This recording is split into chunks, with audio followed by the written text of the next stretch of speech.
Hey everybody, it's Jen with Two Sister Bees. Welcome to the channel. Today's video is going to be extremely different from what you normally see me do.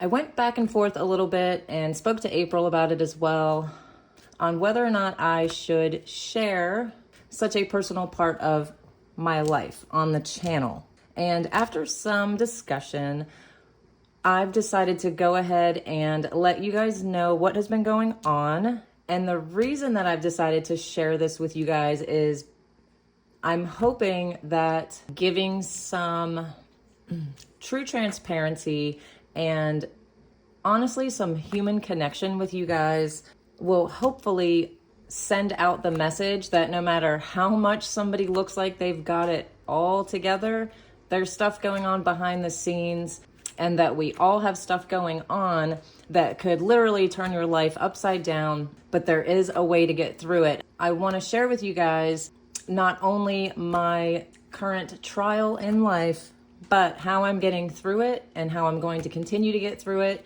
and how everything is going to be okay. So we're going to be going through these binders and clearing out quite a few of them.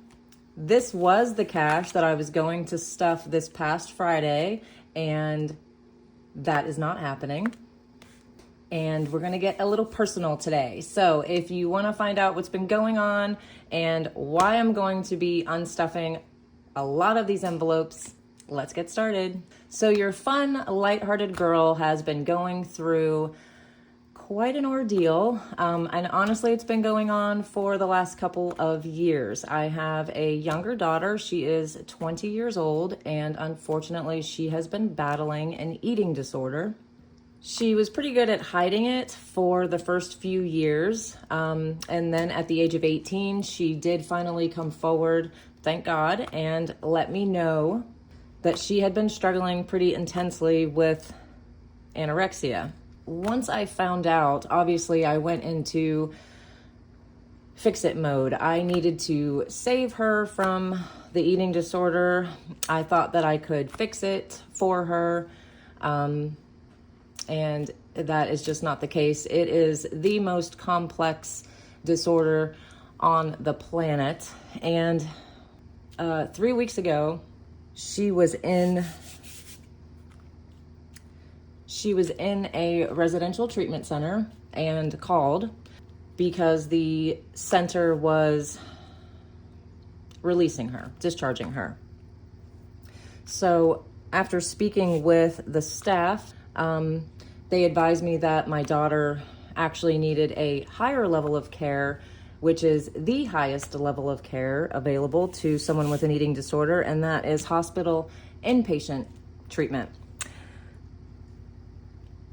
I was not fully comfortable with the inpatient hospital. So, and on top of that, my daughter had already been in 24-hour, 7-day-a-week treatment for the last 4 months.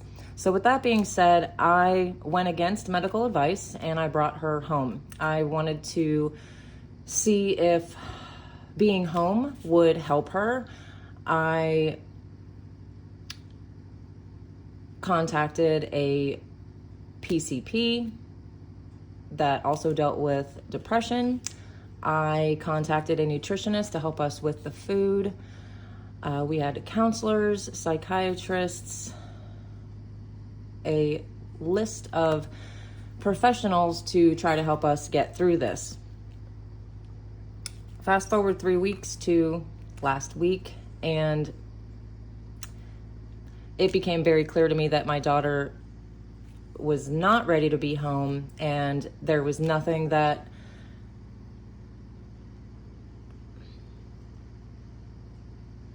although I wanted it more than anything, this was definitely not something a mother's love could fix.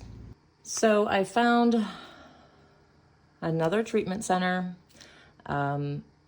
contacted them.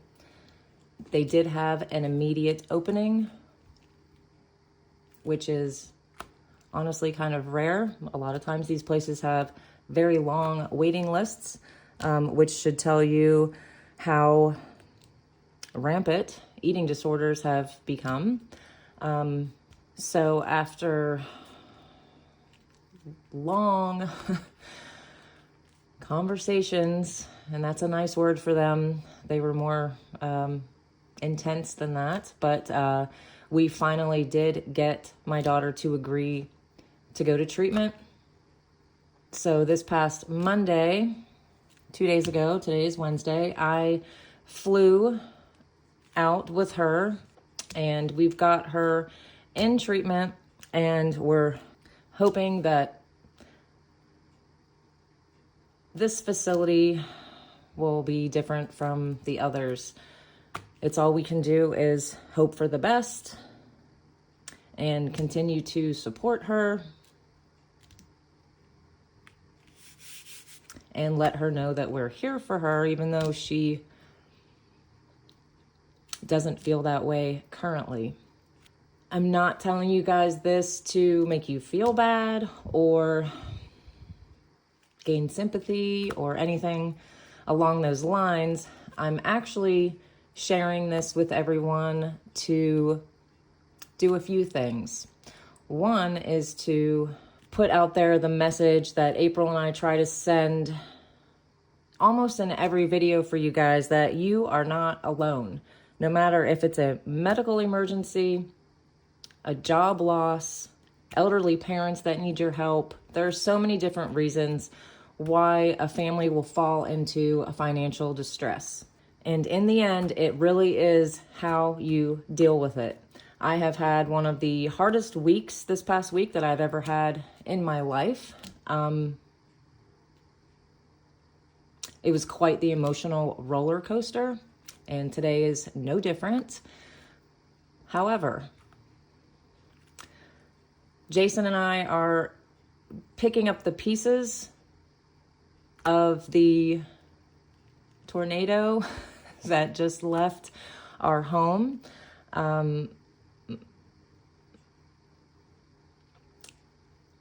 And we are going to continue to be strong for my daughter in her recovery. So needless to say, between the facilities, the physicians that I just had here at home over the last month, and the plane tickets that I just purchased, our finances have taken quite a hit. So again, I'm going to be unstuffing quite a few of these. Let's go ahead and get to that, and we will continue to chat. This is going to the side for now.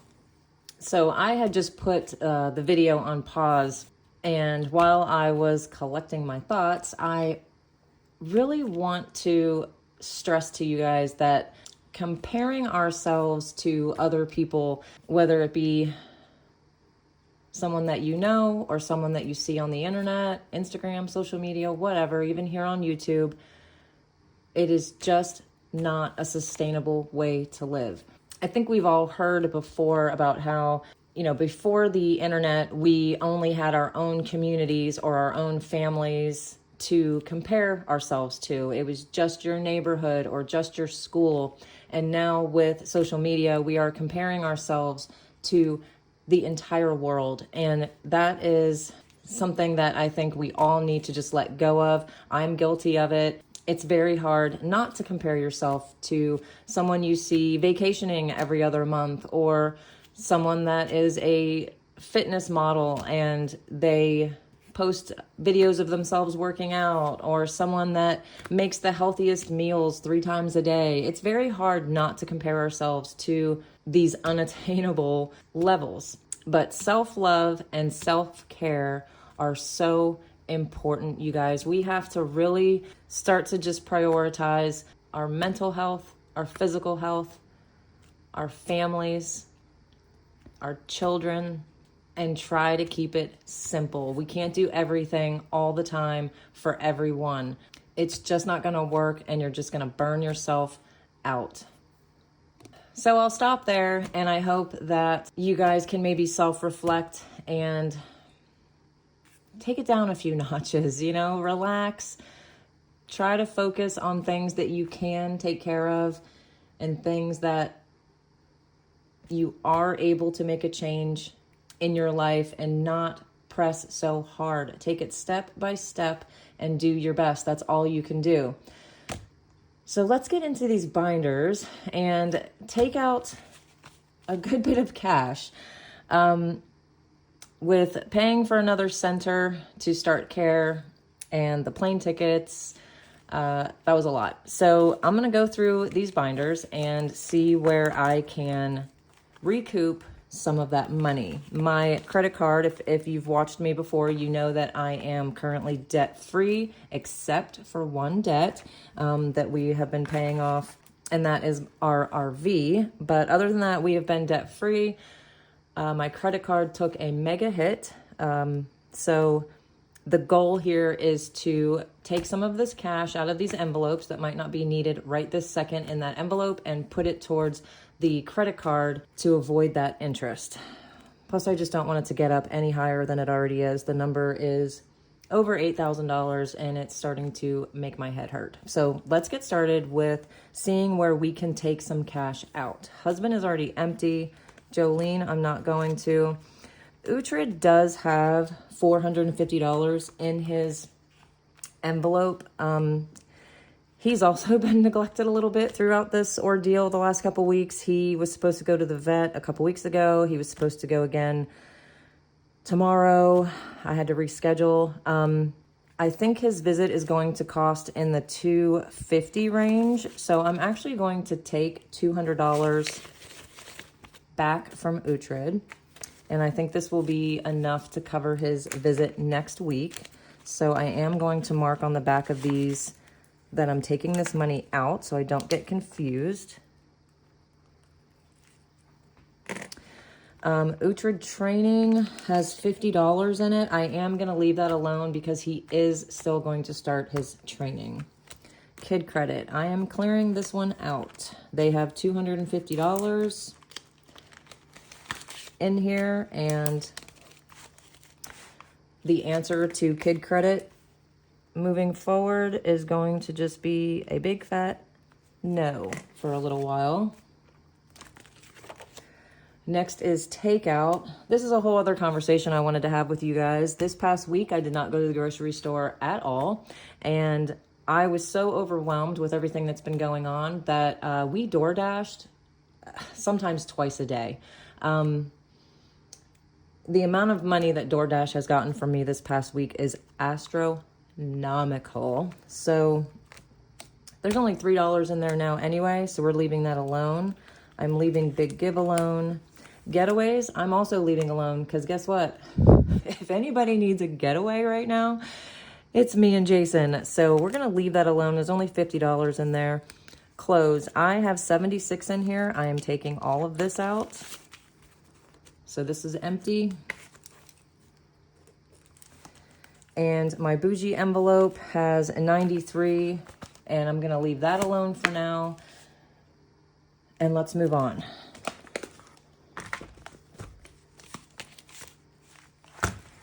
Okay, so here is grocery. Let's start with this, grocery. So there is currently $65 in here. As I said, I did not go to the grocery store, but DoorDash killed me this week. So I'm going to take the 65. Mama D, we're going to leave her alone. Dental actually has $1,150 in there. I'm taking it. I'm taking every bit of it. And we will restart this dental envelope once I get resituated. So dental, unfortunately. Medical, I'm leaving alone. There is $250 in there, and that's just going to stay. Now, here is the credit card that I'm speaking of. There is $450 in here currently, so this will definitely help. RV, I'm going to leave that alone. That is the one debt that we have that I'm still trying to pay off. RV insurance, I'm going to leave that alone. New RV. This is something that we have been talking about. We want to buy a new RV, and we will be, and I was trying to save up just a little bit at a time for maybe a down payment, but this is coming back as well. And the VW I'm leaving alone. That is my registration and insurance. On to this one. Immersion Bee I'm leaving alone. Starbucks I was doing for my daughter-in-law and my future daughter-in-law and my oldest daughter. Let's see how much is in this envelope. 20, 40, 60, 81, 20, 40, 60, 70, 80, 92, 10, 20, 30, 35, 40, 45, 50, 55, 60, 65, 70, 75, 80. There's $280 in here. I think what I'm going to do is get a $100 Starbucks gift card for my daughter-in-law. I'm going to take the rest, and these are just gonna have to get started over. Amazon, I'm going to leave alone. Target, I do not really go to Target very often, and I have 20, 30, 40, 50, 55, 60, 65, 70, 75, $80 in there. Taking this.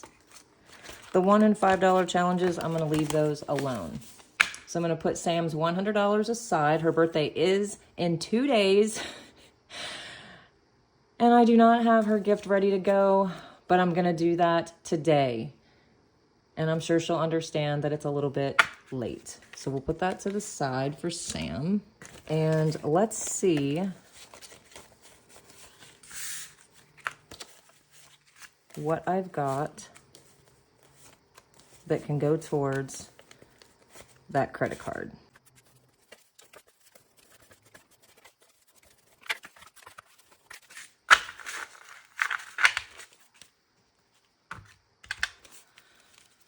Okay, you guys, moment of truth. Let's add this up. 1, 2, 3, 4, 5, 6, 7, 8, 9, 1,000.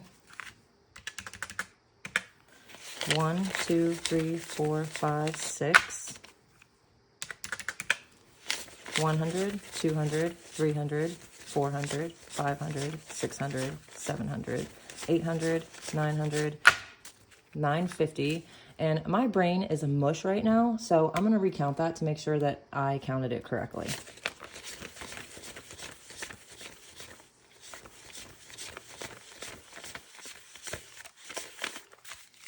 I did. There is 950.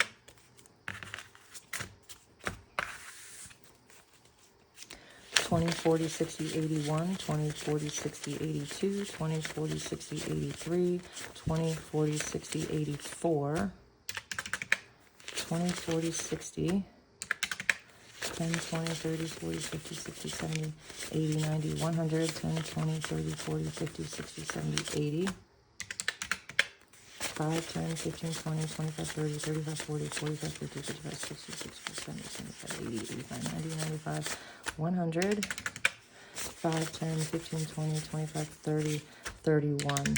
We have a total of $3,321. All of this is going right to the credit card payment, and that still leaves a balance of $5,500, but it's better than over $8,000, and I'm so thankful that I have been doing the cash stuffing and putting this money aside. It's obviously not going where it was intended to go in the beginning, but it is for my family, and that's exactly where it's going, and that's all that matters. There is also over $2,000 in this cash envelope that I was going to stuff this past Friday. So obviously that is going as well. And this will also help significantly to get us back on track. So I want to thank you guys for taking the time out and listening to why I decided to take a bulk of the cash out of my cash binders. Obviously, some of it is so that my future videos make sense to you guys, and most importantly, to share my real life situation and hopefully helping one or more of you out there that also may be struggling to know that it's okay and we'll all get through anything life throws at us. I will see you guys on Sunday for my savings challenge video, and hopefully after a couple more days, I will feel a little better and I will be in better spirits for you guys. Again, thanks for hanging out and listening and for all of your continued support. See you guys next time. Bye-bye.